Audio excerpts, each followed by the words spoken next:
ჩემი ისტორია ესე იწყება ერთჩვენიერ დღეს ვნახე განცხადება ეს იყო 86 წელიდან მე და ჩემო მეგობარმა გადავწყვიტეთ მოსვლა სამუშაოდ.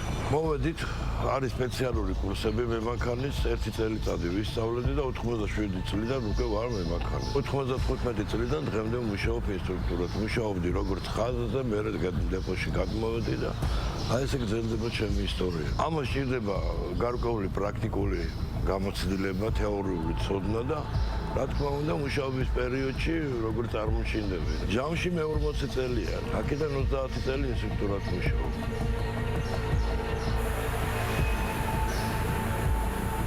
მემანქანეობას მოდის თავი არასდროს დამინებებია. ინსტრუქტორი ეს არის მემანქანეობის გაგრძელება. იმიტომ რომ მატარებელზეც უწევთ ინსტრუქტორის მუშაობა, არავის არ აუგზავნე და პირიქით, თუ პრობლემა აქვს მემანქანეს შეიძლება კონდეს პრობლემა და ვალდებულიც ახარ დაჯდა მატარებელი მართო და ამაში არაფერი არ არის არაორდინალური რა. ეს პროფესიის შემადგენელი ნაწილია, ამიტომ რაღაც ისეთი რომ აი ამას თავი დავანები და ამას ვეღარ ასუდეს ვეღარ ნახავ და ეგეთი რამე არ არის. ინსტრუქტორის მოვალეობა არის მემანქანის მუშაობის კონტროლი, მემანქანის მუშაობის ორგანიზება, ტექნიკური ხელშეწყობა და დახმარება თუ ესეთი საჭირო გახდება. ანუ ინსტრუქტორს ხალხი ვერ ხედავს. ეს არის როგორც შიდა სამზარეულო. მგზავრმა უნდა მიიღოს კარგი გამართული მატარებელი, სწორი მოძრაობა მატარებლების და შენი საქმე კიდე ის არის, რომ ამას ხელი შეუწყო. მემანქანის სამუშაო დღე ისევე როგორც ინსტრუქტორის, ხო, საკმაოდ რთული არის.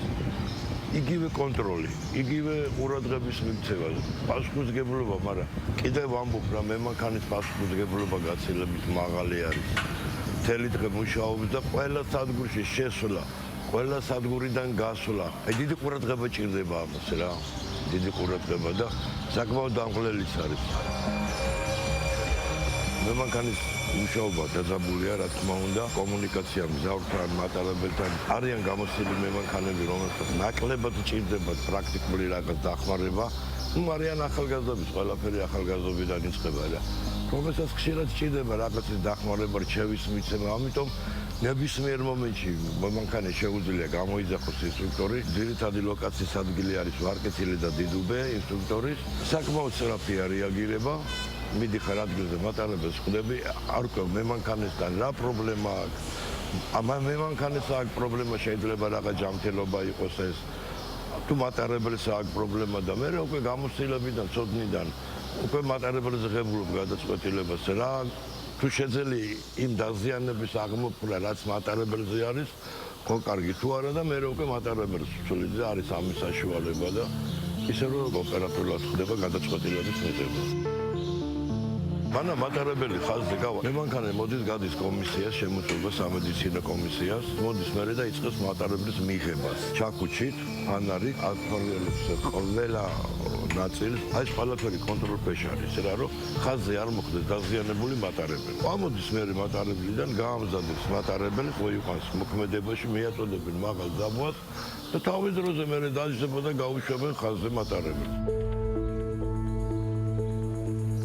თითქმის ყოველ წელს იხსნება ჯგუფები, დიდი კონტინგენტი ყავს, ფოთაშორის ახალგაზრდების და თაობები მიდიან, თაობები მოდიან, ესეც უნდა იყოს, არის ხო, მაგრამ ბევრი იწყებს და ბევრი ვერ ამთავრებს, რა, საკმაოდ რთული ასაფრისებელი არის. მოდიან ახალგაზრდები, ჯერ ერთი გადიან თეორიულ სწავლებას, მერე ნაწილდებიან გამოცდილ მემანქანებთან, უკვე პრაქტიკული გამოცდილების მისაღებად, აბარებენ გამოცდებს.